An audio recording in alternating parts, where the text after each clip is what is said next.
First, we want to hear from one of our representatives with CompTIA, because they were kind enough to provide the study that is at your table and a survey of small businesses. And we have representing them Tim Herbert, who is their Vice President for Research. So Tim, we're going to turn to you first. Great. Thank you very much.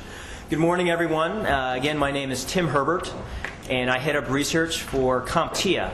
We are a not-for-profit trade association representing over 1,000 information technology companies. And we know from speaking with our members that trade is important, but we were guessing a lot. Like a lot of people, we felt we didn't really have a firm understanding of how our members are trading, what are some of the drivers, the inhibitors, and so forth. So we conducted a survey recently. Literally, this just wrapped up about a week ago, so the results are extremely current. And we really wanted to focus on a couple of key areas. We wanted to understand the landscape, especially as it relates to services. So many of technology companies have a service component to the products that they are exporting. We wanted to understand some of the key drivers and inhibitors. We wanted to take a look at the future. What are their criteria for entering new markets?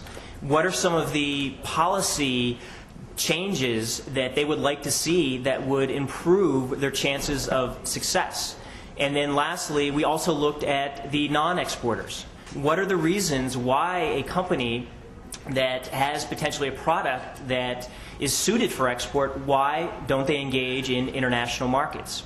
So those are the four key areas. And at your seats, you should have a full copy of the research presentation. And I'm told I have about 5 minutes here, so I'm just going to touch on a few key stats. And certainly just a quick reminder, these results are not fully representative of all SMBs. We did focus on 4 key verticals: IT companies, manufacturers that are non-IT, professional service providers that are non-IT, and retailers, wholesalers, distributors. So again, these results are not fully representative of all SMBs, but they do a pretty good job of providing some insights of the verticals that we did target. So a couple of things that we learned. We found that about 12% of revenue among our sample was derived from exports. And this is fairly correlated to company size. So the very, very small firms generate less than the median firms. And by medium, we were using firms in the range of roughly 20 million or higher. And most of them export to an average of about 8 countries, which may be a little bit higher than what you would expect. But again, there was a high concentration of information technology companies in the sample. Most are exporting products that they produce themselves. But one of the most interesting findings, we also found that over half are also exporting some type of service component, because so many hardware products right now also have a service component, and it's so important for companies to be able to tap into that reoccurring revenue stream. And we found that most of them sell direct, although with size, though, they have the opportunity and often the scale to begin to work with distributors, trade agents, or other types of groups. And then one of the other interesting things, we found that 17% are selling online direct, and many are using either a cloud computing model or a software as a service model. So I'm not going to go into details on that too much right now, but basically it is certainly one of the trends that we are seeing in the technology industry. And we found that when looking at their export sales relative to domestic sales in 2009, 86% said that their export sales are growing faster relative to their domestic sales. And certainly in some sectors, 2009 was not a great year for the U.S. economy by any stretch of the imagination, but still, I think that's a pretty strong indicator that they are succeeding on the international market. And a couple of the key growth drivers. It was a little bit tough to pinpoint one driver. Many companies they said they had a combination of factors that really helped them. Some of them were logistical in nature, meaning that they had better or more sophisticated distribution channels than they did a few years ago. Some were engaged in overseas marketing or sales efforts. Some cited the U.S. dollar and some of the advantages versus other currencies. But you really have to dive in and look at different segments. And this is, I think, one of the takeaways. It is very hard to generalize across all SMBs. There's so much diversification, both by company size, by industry sector, and so forth, that it is really almost a case-by-case study, and it does require an in-depth look to really understand some of the key drivers. And I'm not going to go into the details on this, but what I referred to earlier were direct sales or direct exports. And then when you also add in the indirect exports, sales to U.S. firms that export, or sales to the U.S. subsidiary of a foreign company, the true impact is even larger. And when you net those out, we found that roughly 7 in 10 companies in this study, in some way, they were affected by trade. In terms of the criteria, where are they going next? The companies say that they, one of their top criteria, obviously, the size of the market opportunity. That's somewhat of a given. But number 2, maybe a little bit interesting in that they cite business and legal costs. Essentially, how much do they have to invest to enter a market, and how complicated is it? Other issues that came up, financing ability, the degree or nature of competition, again, not a surprise there, and then also the regulatory environment. And again, these really differ pretty significantly from industry to industry and company size. In terms of what they are looking for, we had a series of questions on what policy changes, but if you pin them down and said, if you had to pick one policy change, what would it be? And they, the number 1 response, and there's really 4 that are all roughly the same, but they are seeking greater transparency of regulation, greater consistency of regulation from country to country, further reductions in non-tariff barriers, and lastly, better resolution of disputes or issues. And lastly, among the non-exporters, and again, these are technology non-exporters, these are manufacturers, professional service types of firms, and retailers, wholesalers. The number 1 reason, they said they don't believe their product or service is a good fit for export. And some of that may be true, but some of that almost also may be just their perception or their belief that they can't do it. They also mentioned lack of resources, lack of expertise. Roughly 58% said they just don't feel like they have the expertise to really export. But one encouraging note, we found that roughly 57% of these companies, they say they hope to try the export market over the next 5 years. So certainly not all these companies will actually do it, but certainly the companies recognize that there are a lot of benefits to expanding their market share through exports. So I know I went through that pretty quickly, and I'd be happy to talk to anyone afterward about the research, but I don't want to keep the discussion any longer. So I'll turn it back over. Thanks. Tim, thank you for that. And one of the things that struck me in that was the constant thing of just what I call certainty.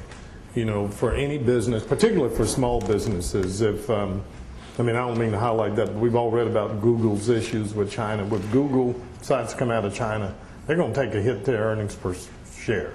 If you're a small business, you go into a country and it fails, or they don't have a strong intellectual property regime, and they just take your product, you may not survive that. So there's a real connection between that need to transparency and ease, but also certainty of a good regulatory, transparent, rules-based process. Let me ask Peter Carnes, you run traffics here and beginning to export your systems around. How important is the transparency, rules-based issues to you, or are they a problem for you? Is it important for you or not?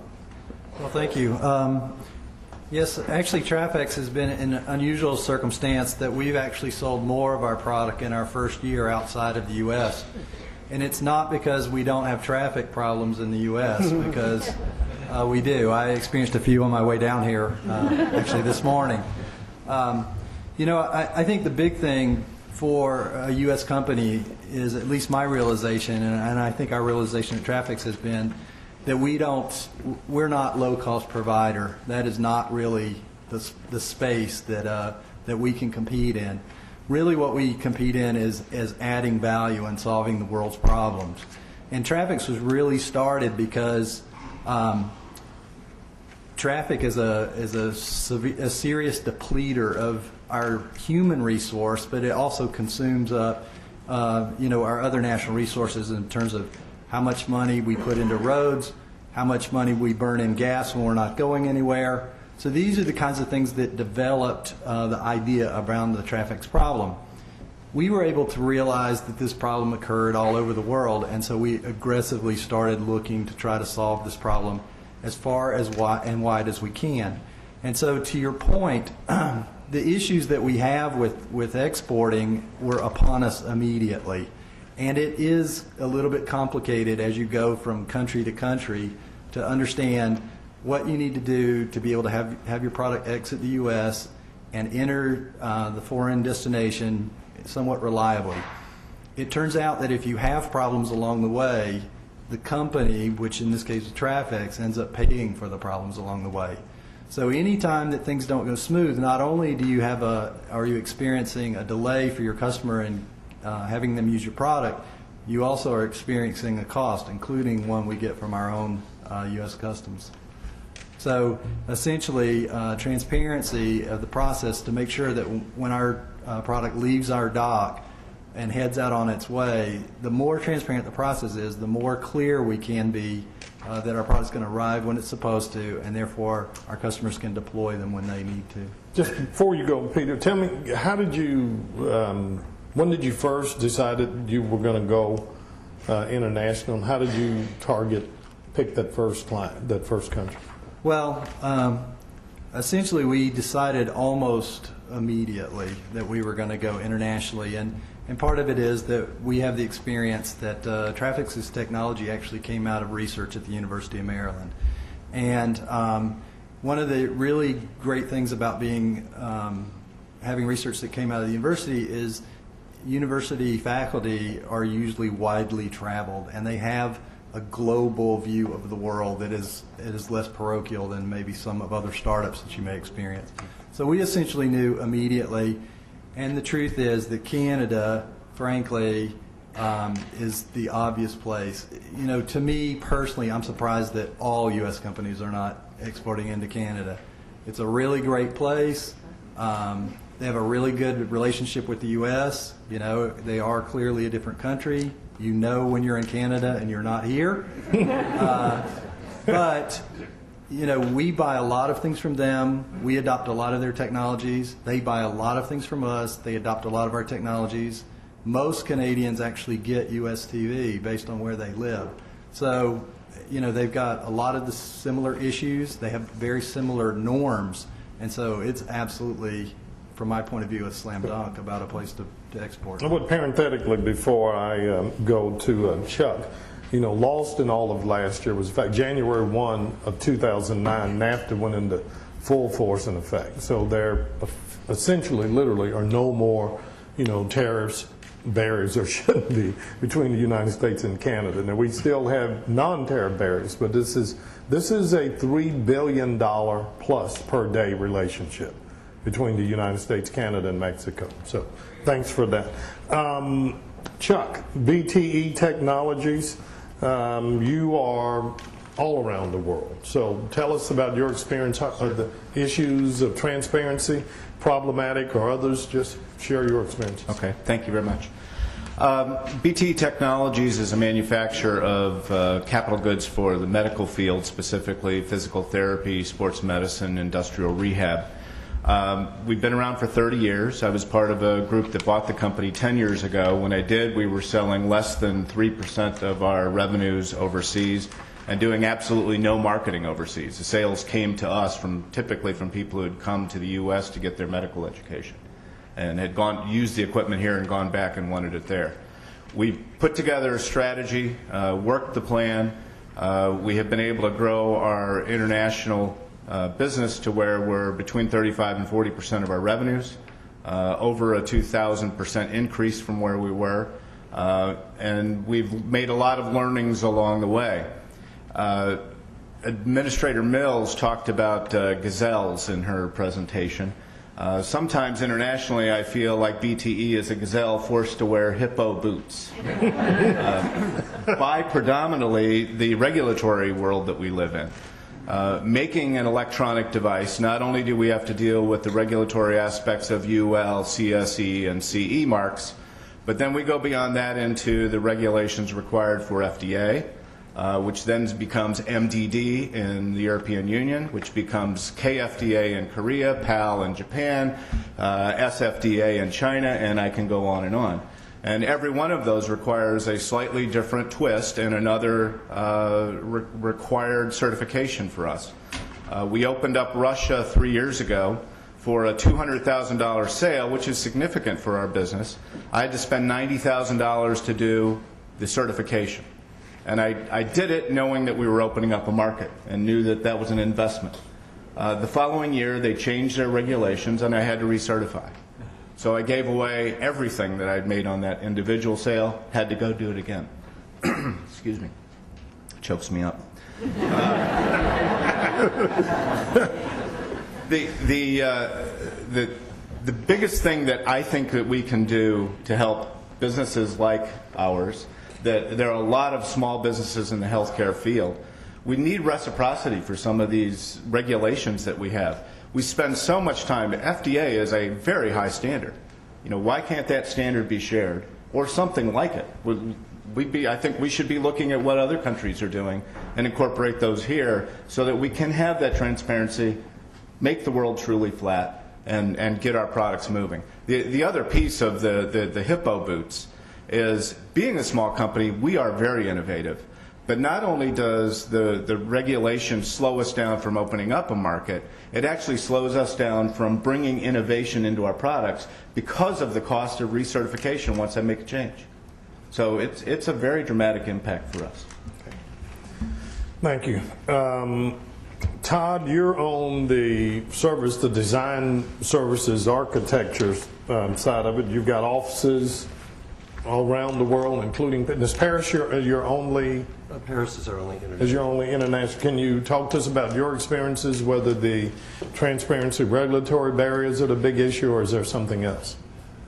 Well, we were. This is our 25th year in business. We're an architecture firm primarily doing commercial work, and our first client was Apple, and so Apple took us around the world, and we continued to be sort of the architect to a lot of innovative companies. And so we initially usually go in there as with a client into a new marketplace, and I think then we've seen the benefit of, in design, which is by nature a small business, and you lose your creative edge if you get too terribly big, and we've benefited once we've gone into these countries from the American brand, which is about innovation, so that we constantly see that there's a marketplace for American innovation. Interestingly, I think we're looked at as innovators in sustainability in building buildings because we simply build more than a lot of countries with similar regulations. So I think that was somewhat of a revelation we've gotten to do. We're working on some very innovative projects here in Washington, including the American Institute of Architects national headquarters. It's interesting to have architects as clients, but where the building will be completely off the grid, generating. So when I go to China or India, that's the project that people want to hear about. So we found that there's a great marketplace for American innovation. I think I would echo the sentiments I've heard to date, which is each country you're dealing with extremely different regulations. You have to be licensed in each one of those countries. You're probably going to team with someone. And then our client, once you team with someone locally in professional services, the client wants to know that they're going to get what they bought originally. Will that local person be able to deliver the quality that they bought originally? So I think that's been an issue for us.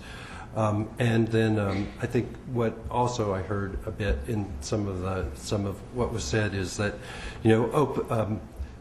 is immigration is actually an important issue to us for visas, because once you're dealing with intellectual property, you're dealing with moving people around. And many of the best architecture schools are in the United States. We get the best international students here. They want to work for us. And having those people on your staff is key to getting business in other countries. So I think I heard some overtones of that from what's been said so far. So interestingly, the visa issue is a huge issue to us, and being able to move people and intellectual property. And of course, the whole idea of protecting intellectual property in these various marketplaces is important. Joanne, you consult with businesses on international development. Can you share some of your clients' concerns, experiences? Yes, both in the context of, well, first, our firm is solely in the telecom area, and we represent small or large companies, and in fact, we even have clients who are other governments. It's an interesting one in terms of telecom policy. And I think the major concern, and also my background, I previously to the consulting job was with a small company, that Arraycom, which was a telecom technology developer with innovative technology that we were trying to export into other markets. And I think the concern that I would express from the side of telecom is what I'll call the international policy making process that has the effect of either building up or tearing down trade barriers, particularly non-tariff trade barriers. That's with respect to standards policy, spectrum policy, the ability to be able to take a new system and find a market for it. Right now in the telecom industry, everything you hear is broadband, broadband, broadband, and wireless broadband is considered, one of the great opportunities for that. I'll say in the 2001, 2002, 2003 timeframe, there were a number of small companies, innovative companies with wireless broadband systems that they had developed did their own research. They were proprietary systems, and because of standards and spectrum policy, those companies, for the most part, and their technologies are not available, even though they are probably either more efficient or have a better cost basis than some of the things that are out now. So I think this is an extremely important area where, the impact of the international policy-making bureaucracy mechanisms or whatever, and how that affects small and medium enterprises, I would say it would be the number one challenge that in the telecom sector. Okay. Charles Anderson, you are in sort of a discrete area of technology, credit card work and others, and have countries onshore and offshore. Can you tell us about your experiences and whatever the challenges are? Well, we fell into our exporting. We had done work for a major U.S. airline, and they had a situation in which their card issuing bank in a Caribbean country was changing hands, and they suddenly needed somebody to process the award system for the credit cards at that bank. And we got that business in 2000, and in 2001, late 2001, when things really dried up, it really saved us. And that business has been the fastest growing part of our business ever since that time. I think in this year we'll probably be able to grow our local business a little bit faster. We pretty much saturated the Caribbean market. We can't really do any more in that market right now. But we'd like to move on beyond credit card incentives into some other types of marketing fulfillment and incentives. we think that our next move is going to be into the EU or other European markets. Trying to learn, one of the reasons I'm here is to learn as much as to share. Our concerns echo the concerns, but our issue is personal privacy and data security regulations. That's our number one regulatory hurdle. That's one of the principal aspects of our business, because we're tracking consumer behavior, and that's very sensitive data, and it's financial data as well. So as we move into other markets, we're really concerned that we're going to run into personal privacy rules or data security rules that are so inconsistent with the rules that we're complying with now that we're going to either have to add another layer of compliance, or we're going to find perhaps what's required in one market is forbidden in another market. So that's our primary regulatory role. Charles, you mentioned that you fell into that business, and that's the wonderful thing about small businesses and entrepreneurs, because they really do take advantage of a lot of those opportunities. As you look to expand your markets, and I would especially like to address this to those the businesses that are exporting, how much are you influenced or aided by calling commerce and saying, hey, I think I've got an idea, can you help me? Are you influenced? Do you take into consideration whether we have an FTA with someone or not? Or is it as practical as the fact somebody says, I went to school with Ron Kirk and his uncle's the Prime Minister of Bermuda, and I think I can get a meeting with him? You know what I mean? Tell me what factors kind of come into account as you look to expand into other countries, other markets. Well, we're interested in Europe. We have a particular company we're interested in approaching in Europe, and we also are right now constrained because we need Roman alphabet. We'd have to make a significant investment to be able to support non-Roman alphabet. So we need a market away from the Caribbean that would be Roman alphabet. That's why we want to go there. Peter, what about you and traffic? I mean, Yeah, I would say that my new trade counterpart from Canada will be thrilled with your previous dissertation on that. But how are you making decisions in terms of expanding beyond that market? I have to say, really, we don't sit around, and I don't think most small businesses sit around and say, how can the government help us? You know, I think that small businesses are very pragmatic people that are faced with a lot of challenges every day. And, you know, and the problems that you face every day are all over the spectrum that every business faces, but typically in a small business, people face all of them as they wear many hats. At Travex, we really look at our problem as our product as a solution to a problem. And so we look at the places that have those problems, because our proposition is a value proposition. And so, you know, it turns out our product is almost worthless to a rural state, for example, even in the U.S. And so that is really how we decide. But once we've decided based on market size, then we do look at a quality we'll call friendliness. And essentially what that is a combination of some of the things that the panel's already talked about, which is harmonization of regulations. It's you know, the ability to have reliable protections under the law of your intellectual property. It's the ability to get your disputes resolved. And it's also a place where, in general, the U.S. is not having some kind of a spat with the local government, because it turns out that governments, they essentially work faster or slower depending on how well they feel about your home country at the time. So if we know that we're having some kind of potential trade problem with a country versus another choice where we're not having that, we would go to the country that is not currently involved in a kind of spat with us. Sure. If I may add, we have competitors from other countries, so the free trade definitely plays a role in pricing in other countries. So it makes us, in some places, not very competitive, where somebody else has got a similar offering and they're not having to go through a tariff that is being added onto our product.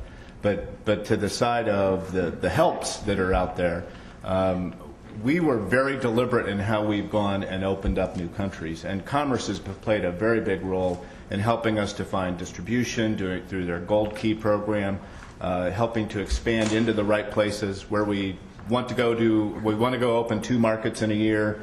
We'll identify the 4, and they've been a great aid in helping us to choose which ones to go to. And then the last piece, the piece that helped us to get over the hurdle and double what we've done internationally, we as a small business and selling large capital goods were requiring either a LOA or cash wire transfer before we'd ever ship goods, which is a rather significant barrier to a sale. Once we got our XM Bank relationship in place and started using those for funding the receivables, that was a huge boost to helping us to get product moving. A little I advertising. think we've got maybe just a minute left, but I'm curious, we had a similar roundtable the other day, and I want to tell me what y'all's outlook for the next 5 years are. You're going to grow, add employees? Yeah, I'll start with that. You know, I think that we're very enthusiastic about Trafex's potential, but we're also enthusiastic about the U.S. and world economies. You know, I think people have suffered over the last couple of years, but I also think that that people are ready to get back to work, and I think that readiness and people's just general industriousness is going to get us moving forward. And, you know, we see a little bit of it every day, and so I think we're pretty positive. Well, I think we see that there's certainly potential. I mean, you know, a lot of building going on around the world, but I think, like most businesses, I think we're looking at what is the new normal, which you hear all over. You know, there's huge pressure to lower costs in the United States, and you go into a country like India, where the economy is a 13th the size of ours and 3 times the amount of people. There's huge pressure to lower costs, and in fact to operate at a higher capacity. So I would have to say that we're looking at how we get more out of what we have, and I think we've seen our healthcare costs go up. We've seen our liability insurance go up tremendously. We've been very proud to give our employees a Cadillac plan, and I'm not quite sure how that's going to be affected in the future. So there's a lot of uncertainty out there, and I think things need to settle down. And so there's a lot of international work. I think you also have to consider whether or not you can actually make money in those marketplaces. You can certainly do business, but can you make money, and can you get paid? We're seeing growth in our local business. We expect to add more services to our existing customer base, and we hope to add additional customers. We expect and plan to add folks this year. Go ahead. I wish I could join the optimism party. I'll speak a little bit more in terms of the telecom sector. And whereas some of the other colleagues have expressed concern about the need for removing some of the barriers in terms of certifications and so forth, our sector has benefited tremendously from work that USTR, Commerce Department, and also OET and FCC has done to try to remove some of those non-tariff trade barriers by establishing mutual recognition agreements and so forth. And that's been a very, very positive movement. I think what we're seeing now is that, again, in the international policy arena, activities going on that have the potential to undermine a lot of good hard work and a lot of progress that's been made over the last few years in the area of certification, marking, testing, and so forth. And so I would raise a concern that barriers that had been lowered have the potential to be raised in our sector. Joe, you get the last word.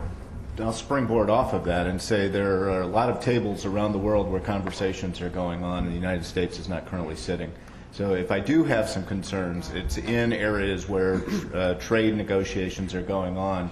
They're going to allow for other countries working within each other, or trade groups like the European Union, to be able to have advantages that we don't have. That said, our outlook is very strong people are getting older and living longer, and we're there to help. And so I believe that we have a very strong outlook in the next 5 years, but that doesn't mean that there aren't new impediments to overcome every year.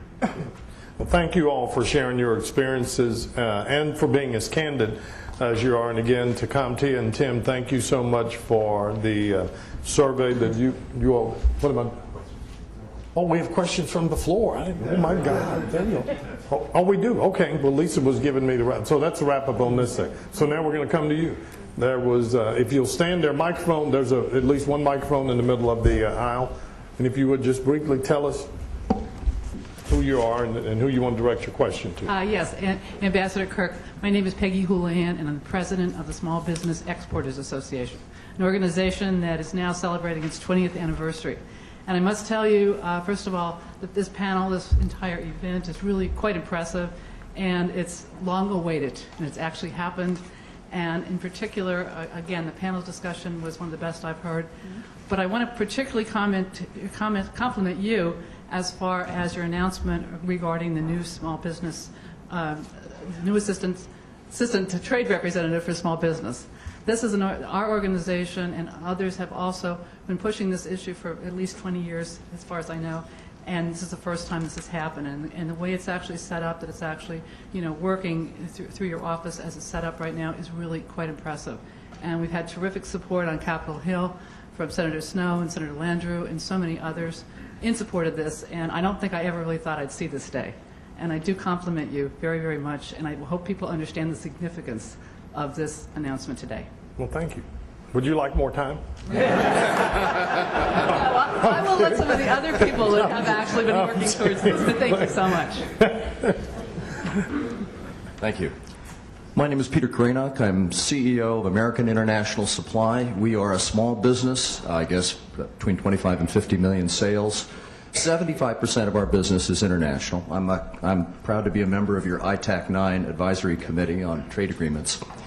And I always believe that there are some very simple things that would incentivize small business to export more.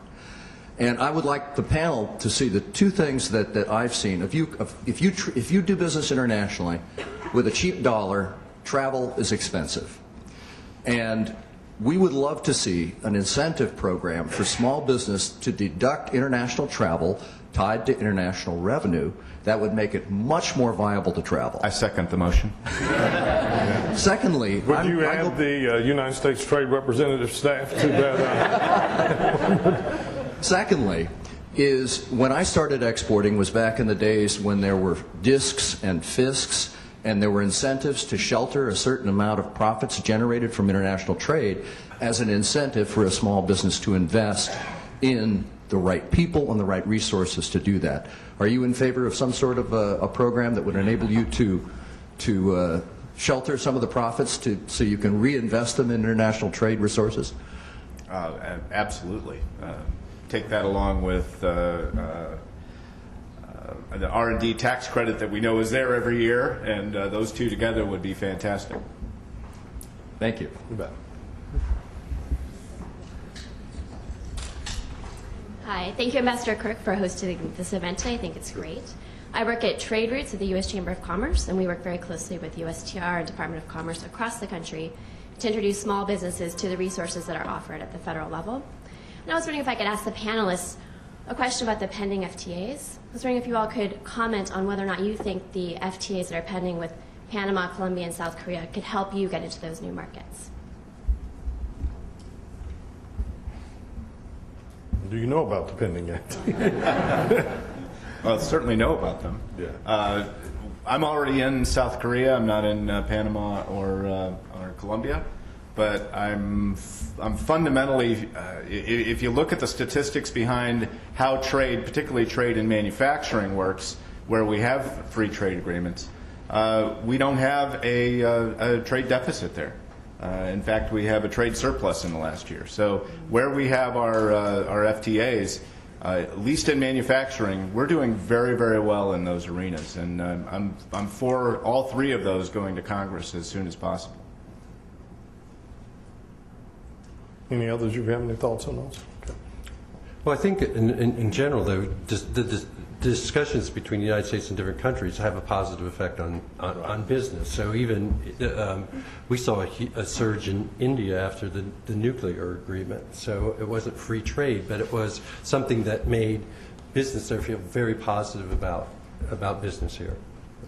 Now, again, for those of you, I want to be careful. It doesn't sound like we're talking down to the audience, but I don't also want to assume everybody here knows all the lingo of FTA. Those are pending free trade agreements potentially with Panama, Colombia, and Korea. We're working through different issues. You can go on our website again, get pretty good information about kind of what we're looking at, and what we're trying to achieve in those. But our objective, just from an administration, is I like to tell people, and I understand there is a growing cynicism in the country that our free trade agreements are great for our partners, not so good for us. And the reality is, too many people, it's not a big story that our kids buy more clothes, have access to more innovative products and cheaper. The benefits of trade are just embedded in our daily lives, and we take them for granted.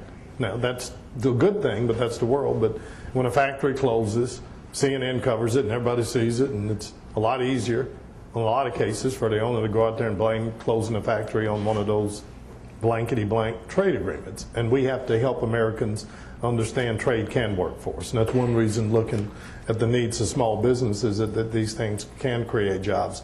And my approach simply is that in this kind of a market, we can't leave any jobs on the table. We need to do everything to grow jobs domestically. But I tell you, I was a mayor, and one number I repeat, my staff is sick of it, but 95% of our customers live outside the United States. As my police chief used to say, that's a clue. So we've got to have access to those markets. So, Yes, hi. I'd like to comment on that, and this is in the context of a former company that I used to work for, and we were trying very hard to get an opportunity for our product to be sold in Korea. And had there been a free trade agreement with Korea at that time, it would have made a significant difference for us. So I think just in general, wherever there can be agreements established, it helps in many ways. And we are in a competitive world. I know there are issues, and I would say we're looking at all those, but I think, Chuck, you mentioned the fact that if the United States chooses not to be engaged, the world admires us, but they're not going to wait on us. And so if we don't go, then the European Union will swoop in and essentially take the agreement we've been working on and say, we'll do it. And I'm not saying this to frighten anybody, but as you know, in China, is everywhere around the world. And so it is in our offensive or defensive interest, at least, to make sure that we're engaged, just so we give you all the chance to go and fight. I think we've got time for one more question. Sir, I'll let you have the My name is Von Rabieri. I'm president of a small textile company. We have sales of about $25 million. And the question on the trade agreements, I would say we probably would not have the 146 jobs which we have without the trade agreements, which we have enacted over the last 10, 12 years. What hurts us, I think, with respect to the Colombia Free Trade Agreement, which has been pending for so long, I think there has been damage done which cannot be reversed, because the expectation was there, things have been put in place, it hasn't come, so there is an uncertainty out there where business partners which we had at one time, they are no longer there because they say we cannot wait forever. And so I think once a free trade agreement is announced, it's negotiated, it needs to be enacted, because it can hurt the business on the long run if it just lays on the shelf forever. That's just my take on that, especially Colombia. Thank you for that. Thank you. Well, the ambassador from Colombia was in our office meeting with Ms. Sapiro yesterday, so we continue to work on that. But thank all of you for your attention, for your questions, and again, join me in thanking our panelists for sharing their experiences with us.